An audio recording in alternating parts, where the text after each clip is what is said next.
अहम ब्रह्मास्मि पार्ट 42। आप सभी का मेरी चैनल में स्वागत है। भाइयों, हिंदी में अहम ब्रह्मास्मि श्री निसर्गदत्त महाराज और उनके शिष्यों के बीच हुए वार्तालाप का इंग्लिश में जो बुक निकला था आई एम दैट, उनका हिंदी में अनुवादन अहम ब्रह्मास्मि। यह बुक के अनुवादक करता है श्री विनय कुमार वैद्य जी। आज हमारा पार्ट 42 और चैप्टर 48 42वां पार्ट 48वां अध्याय चैतन्य मुक्त है। शीर्षक है चैतन्य मुक्त है।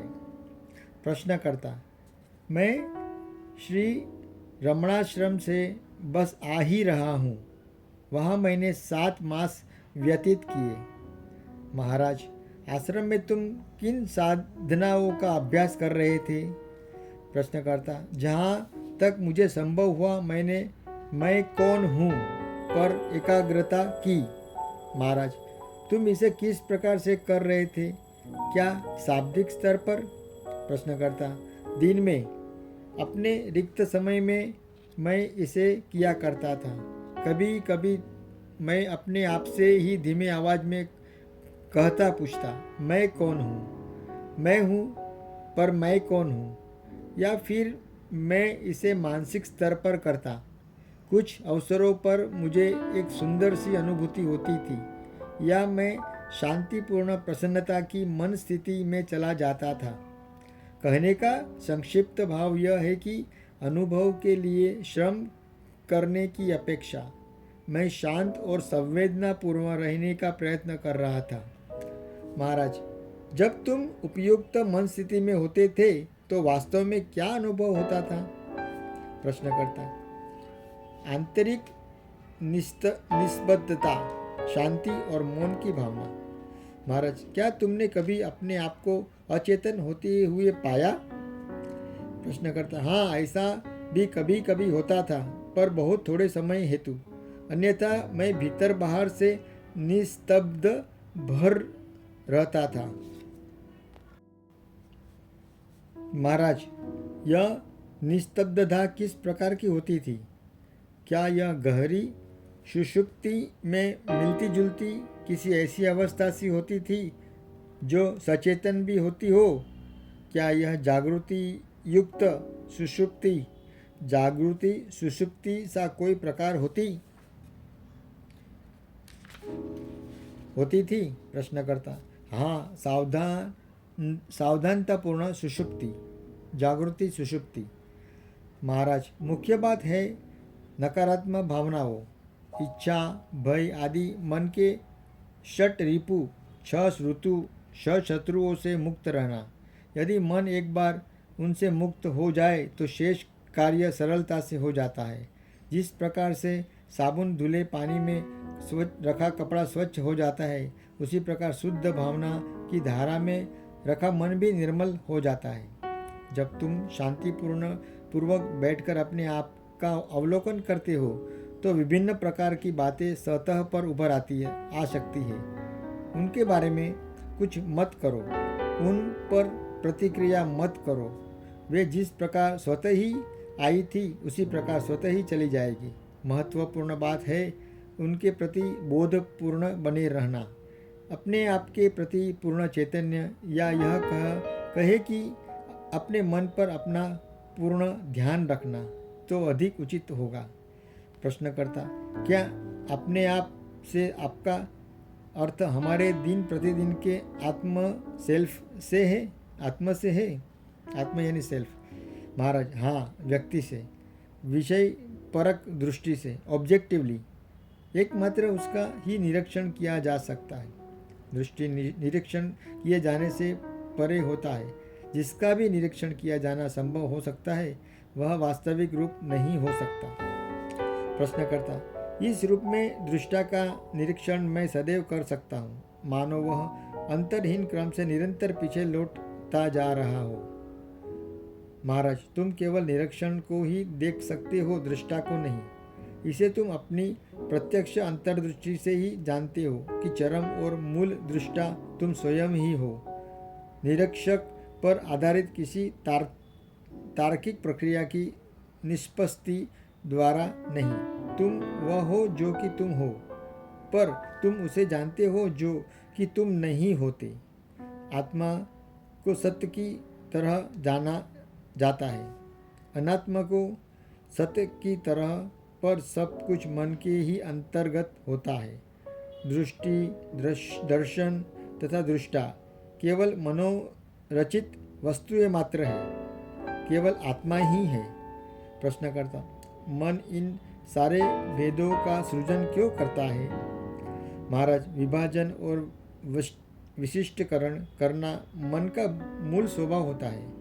विभाजन में कोई हानि भी नहीं है, परंतु पृथकता प्रदान करना यथार्थ के विरोध का रूप ले लेता है। वस्तुएं और लोग परस्पर भिन्न भिन्न अवश्य होते हैं, पर वे परस्पर पृथक नहीं होते।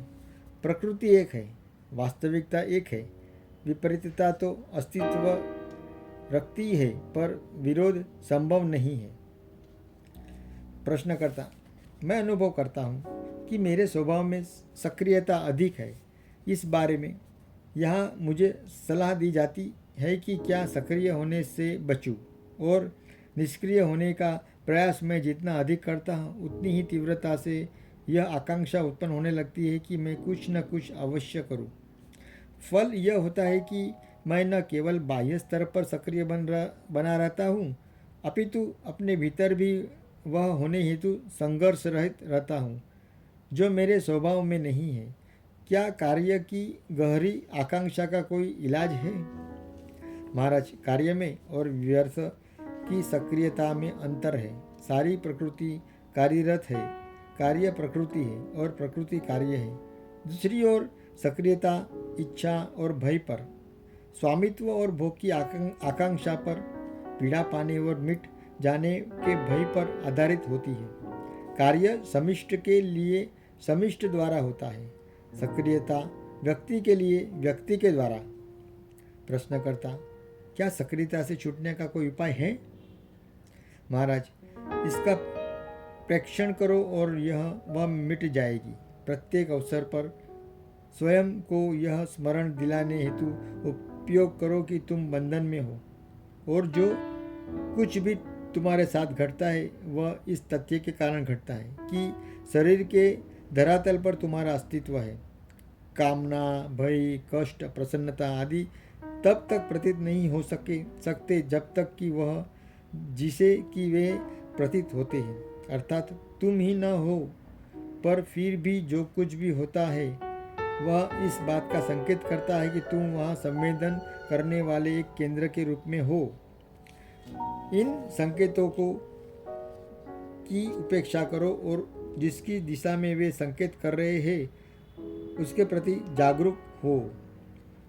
यह है तो नितांत सरल, पर इसे किया जाना अति महत्व रखता है। महत्वपूर्ण बात यह है कि तुम कितनी दृढ़ता से बार बार स्वयं पर लौट आते हो। प्रश्नकर्ता, अपनी गहराई में तल्लीन होने की विशिष्ट अवस्थाएं कभी कभी मुझे अवश्य आती है, पर ऐसा अनपेक्षित रूप से और अल्प समय के लिए होता है। ऐसी अवस्था पर मेरा कोई नियंत्रण नहीं है। महाराज, शारीरिक एक भौतिक वस्तु है, शरीर एक भौतिक वस्तु है और उसमें परिवर्तन के लिए समय लगता है। मन मानसिक अभ्यासों का, विचारों और भावनाओं के विभिन्न रूपों का एक समूह भर होता है, और इन सभी को सतह पर लाकर उनकी परीक्षा किया जाना आवश्यक है ताकि वे परिवर्तित हो सके। इसमें भी समय लगता है। बस एक बार दृढ़ निश्चय कर लो और परिश्रम करो, शेष सब अपनी चिंता स्वयं कर लेगा। प्रश्नकर्ता, मुझे प्रतीत होता है कि जो भी किया जाना आवश्यक है उसकी स्पष्ट कल्पना मुझे है, पर मैं अपने आप को थका हुआ और हतोत्साहित पाता हूँ और लोग का संग खोजने लगता हूँ। इस प्रकार जो समय एकांत और ध्यान को दिया जाना चाहिए उसे नष्ट कर देता हूँ। महाराज, तुम्हें जो भी करने योग्य लगता है उसे करो, स्वयं पर दबाव मत डालो। अपने ही प्रति की गई हिंसा तुम्हें सूक्ष्म और कठोर बना देगी। जिन्हें तुम अपनी राह की बाधाएं समझते हो उससे लड़ो मत, बस उनमें रुचि लो, उन्हें गौर से देखो, उनका निरीक्षण और उनकी जांच करो। अच्छा या बुरा जो भी होता है उसे होने दो, पर अपने आप को इस समय सबके तले दबने मत दो। प्रश्नकर्ता, अपने आप को निरंतर यह स्मरण दिलाते रहना कि तुम दृष्टा हो, क्या औचित्य है? महाराज, मन को यह सीख लेना चाहिए कि चंचल मन की पृष्ठभूमि में आधारभूत अपरिवर्तनशील चैतन्य अवस्थित है। मन को यह स्पष्ट हो जाना चाहिए कि वास्तविक रूप क्या है और इसका आदर करना चाहिए। और मन को यह भी जांच चाहिए कि जैसे ग्रहण के समय चंद्रमा सूर्य को आवृत कर सूर्य ग्रहण उत्पन्न कर देता है, उसी तरह वह वास्तविकता को आवृत कर अज्ञानांधिकार उत्पन्न न करे। बस यह ठीक से समझ लो कि जिसका भी निरीक्षण किया जा सकता है या जिसका भी अनुभव संभव हो सकता है, वह न तो तुम होते हो और न ही वह तुम्हें बाध कर सकता है। जो तुम स्वयं नहीं हो उसे महत्व मत दो। प्रश्नकर्ता, आप जो करने हेतु मुझे कह रहे हैं उसके लिए तो मुझे अनवरत रूप से सजग रहना होगा। महाराज, सजग रहना ही जागृति रहना है। सजग रहता ही सुसुप्ति ही है। वैसे भी सजग तो तुम हो ही, तुम्हें और सजग होने के लिए यत्न नहीं करना है। तुम्हें आवश्यकता है कि अपनी सजगता के प्रति सजग होने की स्वेच्छा और ध्यानपूर्वक सजग हो और ध्यानपूर्वक सजगता के इस आयाम को विस्तीर्ण करो, उसे गहन होने दो। अपने मन के प्रति तुम सदा ही सचेतन रहते हो, परंतु स्वयं के इस प्रकार से सचेतन होने के तथ्य के प्रति तुम सजग नहीं होते। इस तथ्य पर तुम्हारा ध्यान नहीं जाता। प्रश्नकर्ता, मैं जहाँ तक समझ सकता हूँ वहाँ तक मुझे ऐसा लगता है कि मन, चेतना, सजगता, चैतन्य इन शब्दों के भिन्न भिन्न पर सुनिश्चित अर्थों में प्रयोग करते हैं। महाराज, इसे इस प्रकार समझो, मन निरंतर ही विचारों को उत्पन्न करता रहता है। यहाँ तक कि यदि तुम उनकी ओर ध्यान न दो, तब भी जब तुम यह जानते हो कि तुम्हारे मन में क्या चल रहा है, तब तुम इस जानने को चेतना कहते हो। यह तुम्हारी जागृति अवस्था है। तुम्हारी चेतना एक अनुभूति से दूसरी अनुभूति की ओर, एक संवेदन से दूसरे संवेदन की ओर, एक विचार से दूसरे विचार की ओर अंतरहित क्रम में गतिशील रहती है। इसके पश्चात चैतन्य आता है, जो कि संपूर्ण चेतना में प्रत्यक्ष अंतर्दृष्टि है, मन की समग्रता है। देह रूपी भूमि पर मन किसी नदी की तरह प्रवाहमान है। तुम क्षण मात्र के लिए किसी तरंग विशेष से अपना तादात्म्य कर लेते हो और कहते हो मेरा विचार। तुम जिसके प्रति सचेतन हो वह केवल तुम्हारा मन है, परंतु जब तुम सारी चेतना के ही प्रति बोधयुक्त होते हो तब वह चैतन्य है। प्रश्नकर्ता, प्रत्येक व्यक्ति चेतन है, परंतु प्रत्येक व्यक्ति चैतन्य युक्त नहीं होता। महाराज, प्रत्येक व्यक्ति चेतन है ऐसा मत कहो। यह कहो कि चेतना के अंतर्गत ही प्रत्येक वस्तु प्रकट और लुप्त होती है। हमारे मन चेतना के महासागर पर उड़ती विभिन्न तरंगे भर है। तरंगों की तरह वे उठते विलीन होते रहते हैं। महासागर की तरह वे शाश्वत और निस्सीम है। अपने आप को सतह के महासागर की तरह सारे अस्तित्व के गर्भ के रूप में जानो। निश्चित ही ये सब उपमाएं मात्र है। वास्तविकता तो वर्णन से पर होती है। तुम वह होकर ही उसे जान सकते हो। प्रश्नकर्ता, क्या यह सचमुच इतनी मूल्यवान वस्तु है कि इसकी खोज का कष्ट उठाया जाए? महाराज, इसके अभाव में सब कुछ कष्ट ही है। यदि तुम स्वस्थ मन से सृजनात्मक ढंग से और सुख से जीना चाहते हो तो यह पता करो कि तुम कौन हो। यद्यपि मन केंद्रित होता है और चेतना मन केंद्रित होती है, पर चैतन्य मुक्त है। देह की अपनी तृष्णाएं होती है, मन के अपने सुख दुख होते हैं। चैतन्य अनासक्त और अविचल है। यह नम्य मौन शांतिपूर्ण सावधान और निर्भय है, कामना और भय से रहित। इसे अपना वास्तविक स्वरूप समझकर इस पर ध्यान करो और अपने नित्य के जीवन में यह होने का प्रयत्न करो और तब तुम्हें इसकी परिपूर्णता का पता चलेगा। मन की रुचि घटनाओं में होती है, जबकि चैतन्य की स्वयं मन ही प्रति रुचि होती है। बच्चा का रुझान खिलौनों के प्रति होता है, जबकि माँ बच्चे को देख रेख करती है, न कि खिलौनों की। अथक निरीक्षण करते करते मैं नितांत रिक्त हो गया और उस रिक्तता से मेरे पास मन के अतिरिक्त शेष सब लौट आया। मैं देखता हूँ कि मेरा मन ऐसा खो चुका है कि अब उसका पता पाना असंभव है। प्रश्नकर्ता, क्या इस समय आप जिस प्रकार से बात कर रहे हैं वह अचेतन अवस्था में कर रहे हैं? महाराज, मैं न तो सचेतन हूँ और न अचेतन। मन और उसकी विभिन्न स्थितियों और अवस्थाओं से मैं परे हूँ। विभिन्नताएं मन के द्वारा रची जाती है और वे मन पर ही लागू होती है। मैं तो स्वयं विशुद्ध चेतना ही हूँ। जो कुछ भी उसका अखंडित चैतन्य तुम्हारी अपेक्षा में कहाँ अधिक वास्तविक अवस्था में हूँ। जिन विभेदों और पृथकताओं से किसी व्यक्ति का निर्माण होता है उनसे मैं अप्रभावित हूँ। जब तक शरीर टिकता है तब तक किसी अन्य शरीर की तरह इसकी भी अपनी आवश्यकताएं हैं, पर मेरी मानसिक गतिविधि पर पूर्ण विराम लग चुका है। प्रश्नकर्ता, परंतु आपका आचरण तो किसी विचारवान मनुष्य जैसा ही है।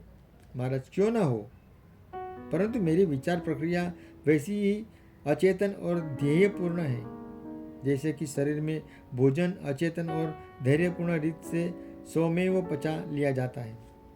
प्रश्नकर्ता, यदि आपकी विचार प्रक्रिया अचेतन है तो आप यह कैसे जान पाते हैं कि यह सुचारू रूप से कार्यरत है या नहीं? महाराज, क्योंकि न तो इसे नियंत्रण करने की इच्छा होती है और न इसके जारी रहने से भय होता है। यह गलत कैसे हो सकती है? जब तक एक बार मैंने अपने आप को और अपनी सार्थकता को जान लिया तो बार बार अपनी परीक्षा करने की आवश्यकता ही क्या है? यदि तुम्हें यह ज्ञात है कि तुम्हारी घड़ी सही समय दर्शाती है तो तुम्हें जब भी आवश्यक होता है तब उसे समय देखने में हिचकिचाते नहीं। प्रश्नकर्ता, ठीक इसी क्षण यदि मैं बातचीत नहीं कर रहा तो फिर कौन बोल रहा है? जो प्रश्न को सुन रहा है वही उत्तर दे रहा है। प्रश्नकर्ता, पर यह कौन है? महाराज, कौन नहीं वरन क्या कहो, व्यक्ति शब्द से तुम जो अर्थ ग्रहण करते हो वह मैं नहीं हूँ। यद्यपि तुम्हें मैं एक व्यक्ति सा प्रतीत हो सकता हूँ, मैं चेतना का यह महासागर हूँ जिसमें सब कुछ घटित होता है और मैं सारे अस्तित्व और परिचय से परे स्थित का परिशुद्ध आनंद भी हूँ। चूँकि किसी भी वस्तु को मैं अपने से पृथक नहीं पाता, अतः मैं सर्व हूँ। साथ ही चूँकि कोई भी वस्तु मैं नहीं, अतः मैं कुछ भी नहीं। वही शक्ति को अग्नि को दाहता, जल को प्रवाह, बीज को अंकुर और वृक्ष को वृद्धि प्रदान करती है। मेरे माध्यम से तुम्हारे प्रश्नों के उत्तर प्रस्तुत करती है। मेरे बारे में व्यक्ति स्तर की किसी बात का अस्तित्व नहीं है। यद्यपि भाषा और तरीका तुम्हें वैयक्तिक सा प्रतीत हो सकता है, व्यक्ति के इच्छाओं, विचारों और उनसे फलित क्रियाओं का एक निश्चित पारूप पैटर्न होता है। मेरी स्थिति में ऐसा कोई पारूप कहीं नहीं है।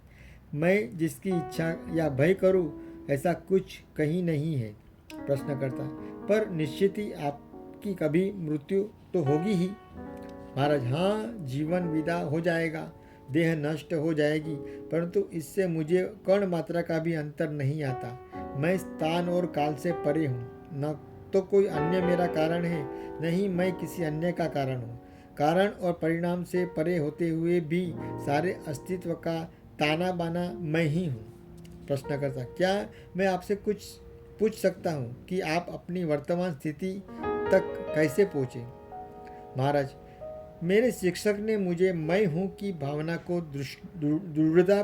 दृढ़तापूर्वक पकड़ने में और क्षण भर के लिए भी इसे विचलित न होने के लिए कहा है। मैंने उन्हें उनके निर्देशन का पालन करने की पूरी चेष्टा की और अपेक्षाकृत कम समय में ही अपने मैं उनकी शिक्षा के सत्य को मैं अनुभव कर लिया। मैंने बस इतना ही किया कि उनकी शिक्षा, उनका चेहरा और उनका शब्दों का निरंतर स्मरण रखा। इसका फल यह हुआ कि मन का अंत हो गया। मन की इस निस्तब्धता में ही मैंने अपने आप को स्वरूपत और अपरिमित की तरह देखा। प्रश्नकर्ता, आपको आत्म साक्षात्कार आकस्मिक रूप से हुआ या यह क्रमश हुआ? महाराज, न आकस्मिक रूप से हुआ और न क्रमश हुआ, जो है काल से अबाधित है। यह तो मन ही है जो इच्छाओं और भयों की अशुद्धता के धुल जाने पर साक्षात अनुभव प्राप्त कर लेता है। प्रश्नकर्ता, क्या इन इच्छाओं में आत्म साक्षात्कार की इच्छा भी सम्मिलित है? महाराज, जिसका प्रकार भयभीत हो जाने की संभावना का भय सर्वाधिक विशिष्ट भय होता है, उसी प्रकार समस्त इच्छाओं को समाप्त कर देने की इच्छा एक विशिष्ट इच्छा ही होती है। पहली बात तुम्हें पलायन करने से रोकती है, जबकि दूसरी बात परिग्रह से। तुम एक से शब्दों का प्रयोग कर सकते हो, परंतु स्थितियाँ एक समान नहीं होती। जो साक्षात्कार को खोजता है वह इच्छाओं से लुब्ध नहीं होता। वह एक ऐसा साधक होता है जो इच्छा के विरुद्ध चलता है, न कि उसके अनुसार। मुक्ति की सामान्य लालसा केवल प्रारंभ है, अगला कदम होता है उचित साधना की प्राप्ति और उनका प्रयोग करना। साधक की दृष्टि एक ही ध्येय पर केंद्रित होती है, अपने वास्तविक स्वरूप को उपलब्ध करना। मेरी आकांक्षाओं में यह सबसे बड़े महत्वाकांक्षा होती है। क्यों न कोई वस्तु इसे संतुष्ट कर सकती है, न कोई व्यक्ति। साधक और साध्य एक होते हैं और खोज ही एकमात्र महत्वपूर्ण वस्तु है। प्रश्नकर्ता, खोज कभी तो समाप्त होगी, साधक शेष रहेगा? महाराज, नहीं, साधक विलीन हो जाएगा, खोज जारी रहेगी। खोज काल निरपेक्ष परम वास्तविकता है। प्रश्नकर्ता, खोज का अर्थ है अभाव, चाह, अपर्याप्तता और अपूर्णता। महाराज, नहीं, इसका अर्थ अपर्याप्त और अपूर्ण की अस्वीकृति और निरसन। वास्तविकता की खोज स्वयं वास्तविकता की ही एक गतिविधि है। एक रूप से देखें तो सारी खोज ही वास्तविक आनंद के लिए और वास्तविक के आनंद के लिए होती है, परंतु यहाँ खोज शब्द से हमारा तात्पर्य उस खोज से है जो स्वयं को चेतना के मूल और मन से परे स्थित प्रकाश के रूप में देखने के लिए की जाती है। यह खोज कभी भी समाप्त नहीं होती और वास्तविक प्रगति के लिए यह आवश्यक है कि अन्य सब वस्तुओं के लिए होने वाली व्याकुलता का अंत हो जाए। यह समझ लेना आवश्यक है कि वास्तविकता या ईश्वर या गुरु की खोज और आत्मा की खोज एक ही वस्तु है। एक को पाने पर सभी प्राप्त हो जाता है, मैं हूँ और ईश्वर है। ये दोनों जब तुम्हारे मन में अभिन्न हो जाएगा तब कुछ ऐसा होगा जिसे तुम निसंदेह रूप से यह अनुभव कर लोगे कि ईश्वर इसलिए है क्योंकि तुम हो, और तुम इसलिए हो क्योंकि ईश्वर है, दोनों एक ही है। प्रश्नकर्ता, यदि सब कुछ पूर्व नियत है तो क्या हमारा आत्म साक्षात्कार भी पूर्व नियत ही है, या क्या उस बारे में कम से कम हम स्वतंत्र हैं? महाराज, नियत का अस्तित्व केवल नाम रूप के संदर्भ में ही होता है। क्योंकि तुम न तो देह हो न ही मन हो, इसलिए नियत का तुम पर कोई नियंत्रण नहीं है। तुम पूर्णतः स्वतंत्र हो। कोई बर्तन अपनी आकृति, द्रव्य, उपयोग आदि के लिए परिस्थिति पर निर्भर होता है, परंतु उसके अंदर का आकार मुक्त है। यह बर्तन में तभी माना जाता है जब इसे बर्तन से जोड़कर देखा जाए, अन्यथा बस कोरा आकाश है। जब तक देह होती है तब तक तुम देह रूप में प्रतीत होते हो। देह के अभाव में तुम देह के पृथक नहीं हो जाते, तुम केवल हो भर। और नियति भी विचार मात्र है। शब्दों को कितने ही तरीकों से परस्पर साथ रखा जा सकता है। वक्तव्यों में भिन्नता हो सकती है, पर क्या इससे तथ्य में कोई परिवर्तन होता है? विभिन्न बातों की व्याख्या करने हेतु कितने ही सिद्धांत हैं, सभी विश्वसनीय हैं, पर उनमें से कोई भी सत्य नहीं है। जब तुम कार चलाते हो तब यांत्रिकी और रसायन शास्त्र के सिद्धांत के परिचालित होते हो। कार से बाहर हुए कि तुम शारीरिक क्रिया शास्त्र, फिजियोलॉजी और जैव शास्त्र, बायोकेमिस्ट्री के नियमों के प्रभावित होने लगते हो। प्रश्नकर्ता, ध्यान क्या है और इसके क्या उपयोग है? महाराज, प्रारंभ में साधक को औपचारिक विधि प्रणाली युक्त ध्यान अथवा प्रार्थना विशेष करना उत्तम होता है, परंतु वास्तविकता की खोज में निकले साधक के लिए एकमात्र ध्यान है। विचारों को मन में स्थान न देने का दृढ़ आग्रह, विचारों से मुक्त रहना ही ध्यान है। प्रश्नकर्ता, यह किसी प्रकार किया जाता है? महाराज, पहले तो तुम विचारों को आने जाने की स्वीकृति देते हुए उन पर दृष्टि रखो। उस प्रकार का निरीक्षण स्वयं ही मन गतिविधि को धीमा कर देता है, और अंत में तो मन पूरी तरह से रुक ही जाता है। एक बार मन शांत हुआ तो उसे फिर शांत रहने दो। शांति से उबो मत, इसमें टिको, इसकी गहनता में जाओ। प्रश्नकर्ता, यह तो मैंने सुना कि अन्य विचारों को दूर रखने के लिए किसी एक विचार को दृढ़तापूर्वक पकड़ कर रखना जाता है, परंतु सारे ही विचारों को किस प्रकार दूर रखा जाता है, यह धारणा भी तो एक विचार ही हुई।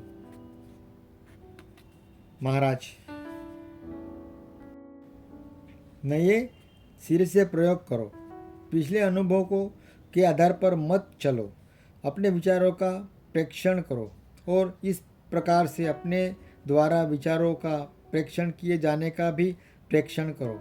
समस्त विचारों से मुक्त की अवस्था अकस्मात प्रकट होगी और इसके आनंद से इसे तुम पहचान लोगे। प्रश्नकर्ता, क्या आप संसार की स्थिति से जरा भी चिंतित नहीं होते? पूर्व पाकिस्तान में हो रहे भयानक घटनाओं को देखिए, क्या वे आपको छूती भी नहीं? उपयुक्त बातचीत में अगले कुछ पृष्ठों की कुछ और बातें 1971 की पूर्व पाकिस्तान, जो अब बांग्लादेश है, के विरुद्ध युद्ध के समय की है। महाराज, मैं समाचार पत्र पढ़ता हूँ, मैं जानता हूँ कि क्या क्या हो रहा है, पर मेरी प्रतिक्रिया तुमसी नहीं होती। तुम किसी प्रकार की उपचार की बात सोचने लगते हो, जबकि मैं रोकथाम के संबंध में सोचता हूँ। जब तक कारण विद्यमान रहते हैं तब तक उनके परिणाम भी होंगे ही। जो लोग जब तक विभाजन और पृथकता की दिशा में प्रवृत्त रहते हैं, जब तक वे स्वार्थी और आक्रामक रहते हैं, तब तक इस प्रकार की बातें होगी। यदि तुम संसार में शांति और प्रीति का वातावरण चाहते हो तो यह तुम्हारे अपने हृदयों और मनों में होता आवश्यक है। इस प्रकार के परिवर्तन आप आरोपित नहीं किए जाते, यह अपनी भीतर से ही आने चाहिए। जिन्हें युद्ध से घृणा है उन्हें चाहिए कि पहले इसे अपने मन मस्तिष्क से निकाल फेंकें। शांतिपूर्ण मनुष्य के बिना संसार में शांति किस प्रकार संभव है? लोग जिस प्रकार के हैं वैसे वे जब तक रहते हैं तब तक संसार भी यथावत ही रहेगा। मैं अपना सहयोग इस हेतु दे ही रहा हूँ ताकि लोग यह जान सके कि उनके कष्टों का एकमात्र कारण वे स्वयं ही है। इस अर्थ में मैं एक उपयोगी मनुष्य हूँ, पर अपने आप में जो मैं हूँ, जो मेरी स्वाभाविक अवस्था है, उसकी अभिव्यक्ति सामाजिक चेतना और उपयोगिता के रूप में नहीं की जा सकती। मैं इस बारे में बातचीत कर सकता हूँ, प्रतीकों एवं नीति कथाओं का प्रयोग भी कर सकता हूँ, पर मैं स्पष्ट रूप से जानता हूँ कि यह भी पर्याप्त नहीं है। ऐसा नहीं कि इस अनुभव के नहीं किया जा सकता, इसे अनुभव नहीं किया जा सकता। यह अनुभविता एक्सपीरियंसिंग ही है।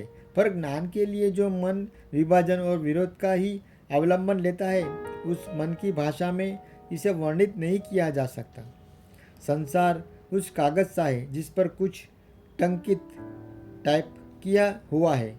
उसे पढ़ने वाले के बदलने के साथ साथ उसके द्वारा पढ़ा समझा भी उनके अनुसार बदलता रहता है, परंतु कागज पर शायद ही किसी का ध्यान जाता है जो सबके प्रति समान रूप से उपस्थित है। और यदि प्रिंटिंग रिबन को हटा दिया जाए तो टाइपराइटर पर कितनी भी खटखट क्यों न करते रहे, कागज पर कुछ भी नहीं उभरता। मेरा मन ऐसा ही है, खटखटाहट तो होती रहती है पर कोई चिन्ह नहीं बनता। प्रश्नकर्ता, आप यहाँ बैठकर लोगों से चर्चाएं क्यों किया करते हैं? आपका वास्तविक ध्येय क्या है? महाराज, इसका कोई ध्येय या हेतु नहीं है।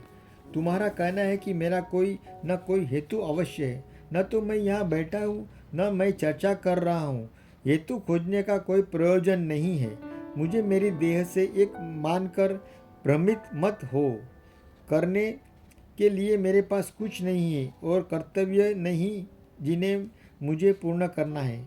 मेरा वह अंश जिसे तुम ईश्वर कह सकते हो संसार के देखभाल करेगा। तुम्हारा यह संसार जिसे देखभाल की बहुत आवश्यकता पड़ती है तुम्हारे मन में ही रहता है और गति करता है।